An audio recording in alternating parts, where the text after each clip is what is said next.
Olá, pessoal!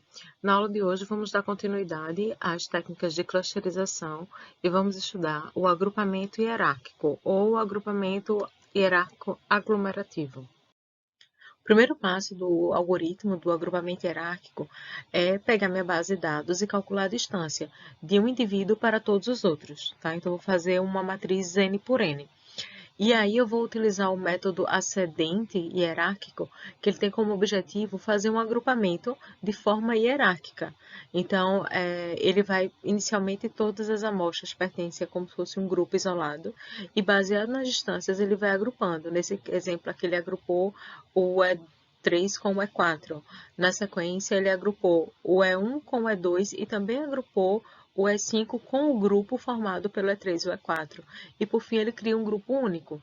Tá? Então, essa é a ideia do algoritmo. O primeiro passo do algoritmo é iniciar o agrupamento formado por grupos unitários, onde cada grupo é formado por uma amostra da minha base de dados. O segundo passo, eu vou calcular a matriz de similaridade. Em alguns cantos eu falo de similaridade, outros eu falo similaridade, porque depende do livro que eu peguei, mas dá na mesma, tá? Se eu quero o que é mais similar, eu posso calcular uma distância, e se eu quero mais similar, eu vou pegar a menor distância, o menor valor, tá? Então, isso é só a forma de escrita, mas vocês entendendo o que é que está por trás é suficiente, tá? Mas, bom, continuando. Então, eu vou calcular uma matriz de similaridade desses grupos, certo? E vou procurar qual é o par que indica o grupo mais similar. Aí, no terceiro passo, eu vou agrupar esse grupo que se tornou mais similar, esse par que foi o mais similar, eu vou transformar eles num grupo. Então, eu vou criar um grupo com a fusão desse par similar e vou atualizar minha matriz de similaridade. E aí, para atualizar essa matriz de similaridade, eu vou suprimir a linha e coluna correspondente àquele grupo que foi fusionado, digamos assim, foi unificado, né? E vou adicionar uma linha e coluna correspondente a esse novo grupo, tá? E aí eu vou pegar o menor valor de similaridade e colocar nessa linha.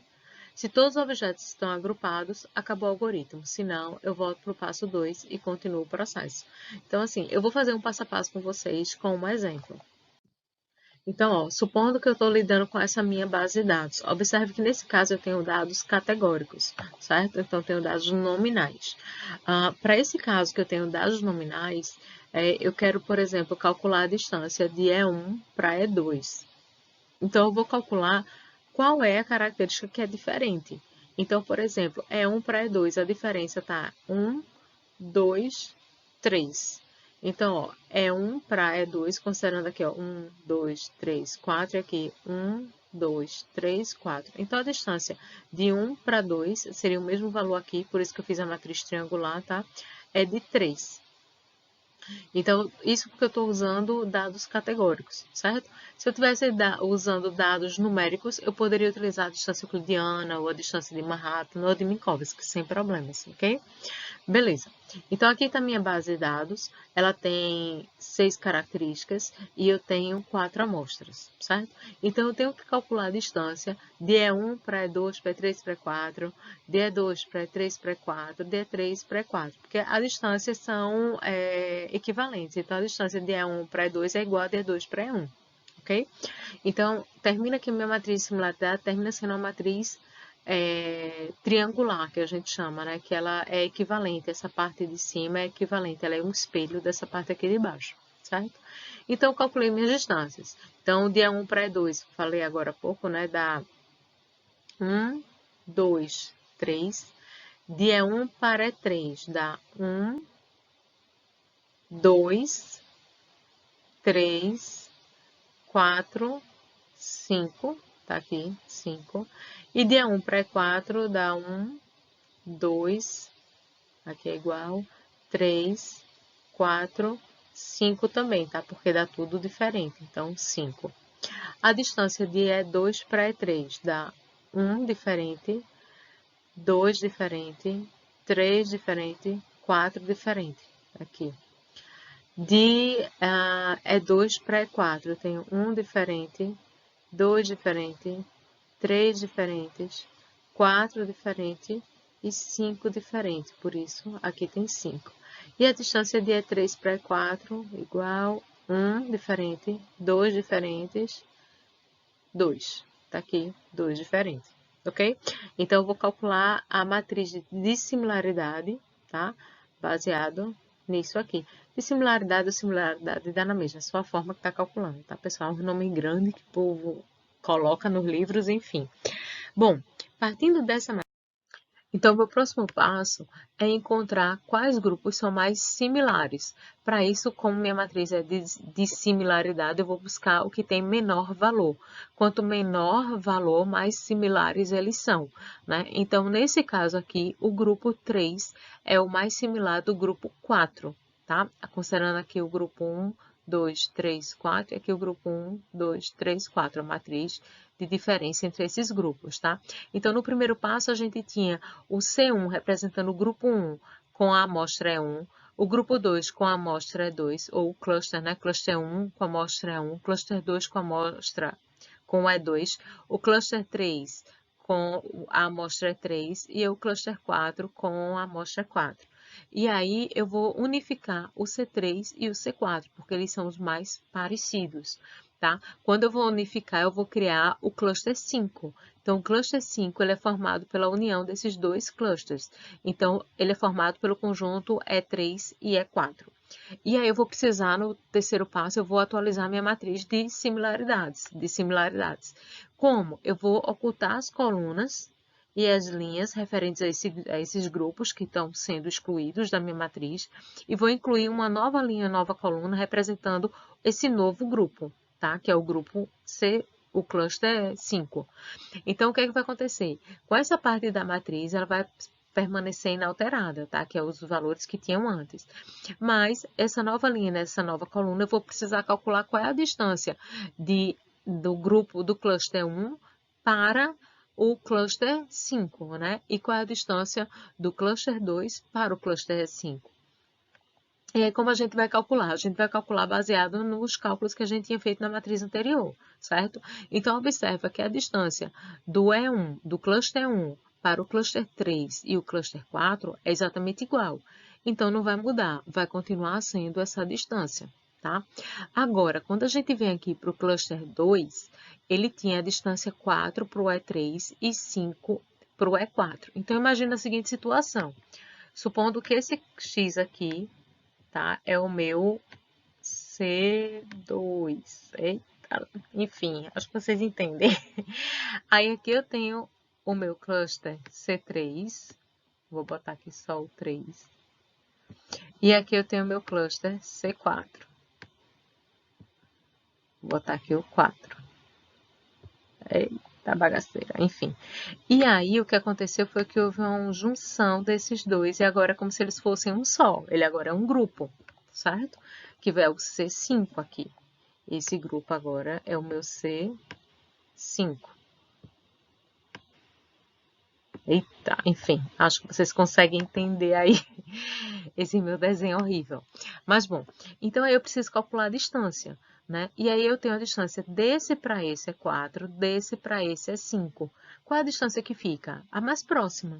Então, o C2, ele está mais próximo do C5 por esse caminho aqui. Então, a gente vai pegar o menor valor entre as distâncias das linhas que foram ocultas. Então, no caso aqui, eu tinha 4 e 5, vai ficar o valor 4. Tá aqui o valor 4, ok? Então, essa é a minha nova matriz de similaridade.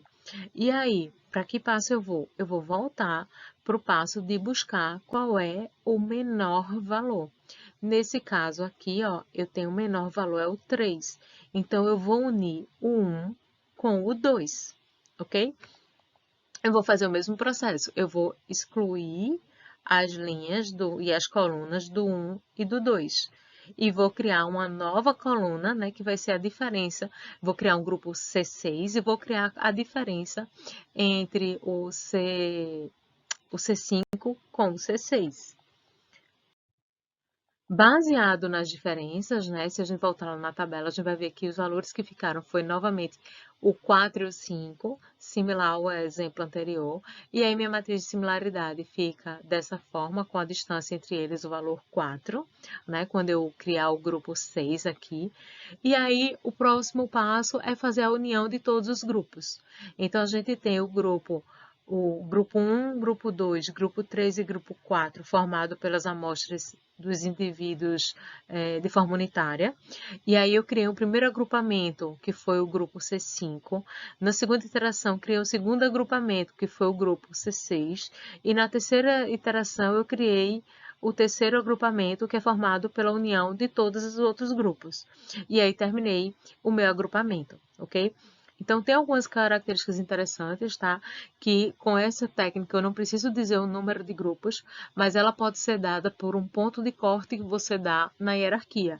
Então, se meu ponto de corte for aqui, eu tenho dois grupos, né? Eu tenho o grupo C6 e o C5. Se meu ponto de corte for nesse ponto aqui, por exemplo, eu tenho três grupos. Eu tenho o grupo C5, o C1 e o C2. E se for nesse outro ponto de corte aqui, eu tenho os 4 grupos. Então, a quantidade de grupos ela é dada baseado no ponto de corte que você dá na hierarquia. Então, bom, algumas vantagens, né, que essa quantidade de cluster ela é variável de acordo com esse ponto de corte que você dá na árvore. E a desvantagem dela é porque a escalabilidade dela é muito complicada, complexa. Porque a gente precisa calcular a matriz de N por N. A matriz de dissimilaridade que a gente calcula é de todas as amostras por todas as amostras. Então, nesse exemplo, eu fiz um exemplo pequeno de 4 por 4. Mas imagina numa matriz, numa base de dados que eu tenha de 10.000 por 10.000. Então, fica algo que vai se tornar lento o algoritmo, né? Ainda mais se ele for agrupando de 2 em 2 amostras. Em algumas situações, quando a gente vai fazer na prática, a gente vê que o agrupamento é mais rápido.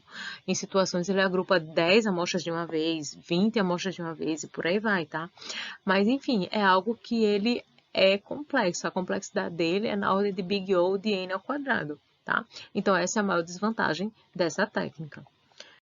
E a título de curiosidade, eu vou falar para vocês sobre uma rede neural que se chama redes auto-organizáveis ou rede SOM, que ela é baseada nos mapas de Cohn, tá? Eu não vou entrar muito a fundo, mas é um tipo de rede que é utilizada para clusterização. Então, a arquitetura dessa rede, ela segue duas camadas, tem uma camada de entrada dos dados e tem a camada de saída, tá? Ela não tem camada escondida. E os neurônios, eles estão dispostos numa forma de matriz e eles são conectados por vizinhos. Cada neurônio, ele vai ser conectado com seus vizinhos. Essa vizinhança é uma das definições da topologia da sua rede. Então, você pode ter você pode conectar ele de várias formas. Você pode ter, por exemplo, 8 conectados, significa que um neurônio está conectado com os 8 vizinhos. Você pode ter a conexão do hexagonal, que aí eu tenho o neurônio central está conectado com os 10 vizinhos, considerando esse cara e esse cara. Você pode ter o circular, né? Que aí ele está conectado com 12 vizinhos, né? Os 8 mais os 4 das pontas. E aí você pode definir até raio em relação a eu quero com mais uma camada aqui, né? Que seria raio 2, enfim, de vizinhanças que você pode ter. Aqui, ó, vizinhança raio 1, vizinhança raio 2 e por aí vai. E a atualização dos pesos é você passa a entrada vai ativar um neurônio. Esse neurônio que foi ativado, apenas a vizinhança desse neurônio é que é atualizada nessas redes auto-organizáveis, certo? E aí não é todos os neurônios que são atualizados por vez. Então, o algoritmo começa inicializando os pesos de forma aleatória, né?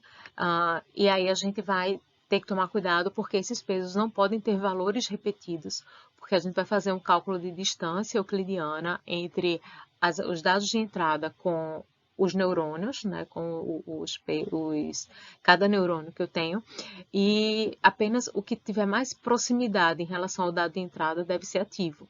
Então, a inicialização é feita de forma aleatória, na sequência vem a etapa competitiva, em que eu vou dado um padrão, vou ver qual neurônio mais se parece com esse padrão.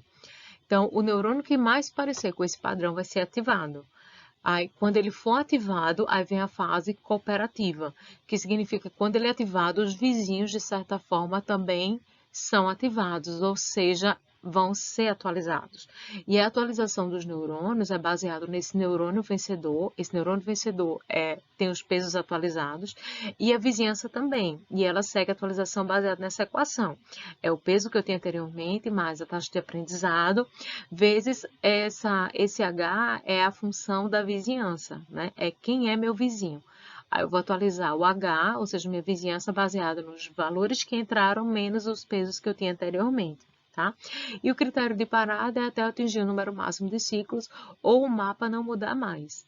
Então, assim, eu não vou fazer nenhum exemplo prático com vocês, mas em imagens até do próprio livro, né, a gente tem como resultado final algo similar a isso aqui, tá? Então, tem esse conjunto de dados, e aí esses conjuntos de dados, eles passam pela minha rede, e ele cria uma espécie de função similar a isso aqui. Tá? Ele criou esse tipo de agrupamento, só que ele criando como uma espécie de função nos meus neurônios. Tá? Então, uma outra forma de utilizar clusterização, só que dessa forma eu não preciso dizer quantos clusters eu tenho, a própria rede vai identificar quantos clusters existem. Mais detalhes, vocês têm vários livros aí de redes neurais que vocês podem pesquisar a respeito de redes som ou mapas de Cohn, tá? São nomes equivalentes. Era isso que eu tinha para apresentar para vocês sobre clusterização e até a próxima aula.